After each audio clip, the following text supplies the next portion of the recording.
One भारतीय काव्यशास्त्र one कविता लिखने का उद्देश्य। काव्य का मुख्य उद्देश्य केवल मनोरंजन नहीं बल्कि भावनाओं को जागृत करना, पाठक को आनंद देना और समाज को सही दिशा दिखाना है।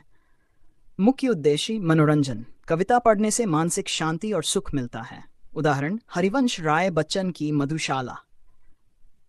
शिक्षा और जागरूकता। समाज को नैतिकता और सत्य का संदेश देती है। उदाहरण कबीरदास के दोहे, बुरा जो देखन मैं चला, बुरा न मिलिया कोई, जो दिल खोजा अपना मुझसे बुरा न कोई। भावनाओं की अभिव्यक्ति। कवि अपनी भावनाओं को व्यक्त करता है और पाठक के दिल को छूता है।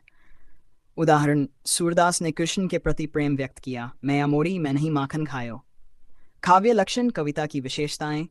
कविता में वो गुण होते हैं जो उसे पाठक के लिए प्रभावशाली और रोचक बनाते हैं। मुख्य लक्षण। आकर्षक शब्दावली। शब्द सुंदर और भावपूर्ण होने चाहिए। उदाहरण कालिदास की यतुसंहार। भावनात्मक गहराई। कविता पाठक के दिल में भावनाएं उत्पन्न करे।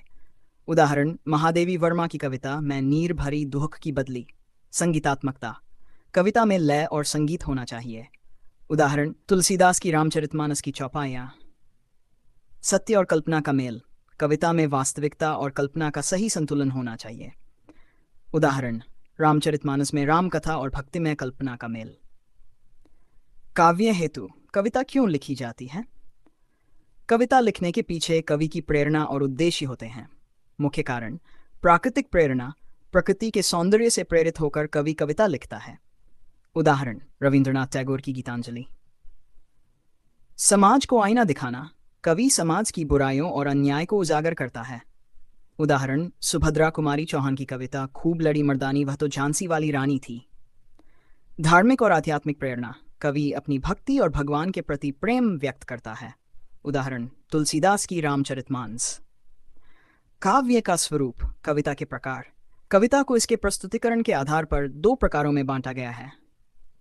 श्रव्य काव्य, जिसे गाया या सुनाया जा सके।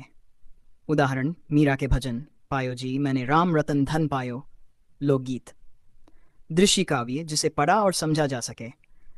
उदाहरण तुलसीदास की रामचरितमानस।